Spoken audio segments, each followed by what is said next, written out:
Terminons ce journal à Noyelles-Godault avec la 12e édition du Challenge international de handi-judo Jiu-Jitsu. Un événement qui regroupait de très nombreux athlètes handicapés accompagnés de leurs partenaires valides. Le tout devant les caméras d'ILTV.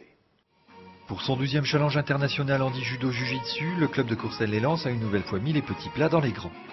Organisé ce week-end à Noyelles-Godault, cet événement a en effet tenu toutes ses promesses, proposant en parallèle aux championnats régionaux de sport adaptés la seconde coupe internationale kata.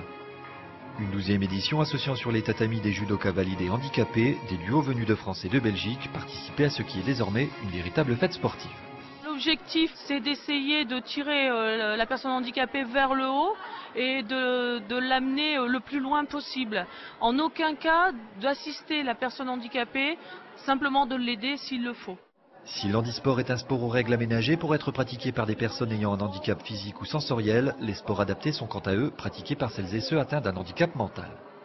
Face à un jury composé de 2 à 3 spécialistes des katas, des séquences techniques codifiées, les paires de judokas ont donc eu quelques minutes pour démontrer leur connaissance en jiu-jitsu ou en judo par le biais de 3 épreuves dont une imposée et un randori. Technique au sol, debout, plus des questions générales, des questions sur l'arbitrage, la centaine de participants aura été observée en fonction de son niveau d'handicap. En fait, ils sont classifiés en différentes catégories. Donc la catégorie 1, il s'agit du handicap léger, la catégorie 2 du handicap moyen et la catégorie 3 du handicap lourd. Donc les critères ne sont pas tout à fait les mêmes, les critères de jugement. Le critère au niveau du jugement, c'est déjà la prestation technique du candidat ou de la candidate, sa prestation de comportement sur le tatami et toujours un parallèle en rapport avec le handicap. Avec ce type de manifestation, plusieurs clubs français ont, à l'image de Courcelles-lès-Lens, soulevé la question de l'handicap dans la pratique sportive, là où d'autres pays privilégient le plus souvent la compétition. Précurseurs en la matière, ces clubs handi-judo et de sport adaptés visent une relation normale entre les individus, faisant oublier l'handicap sur le tatami.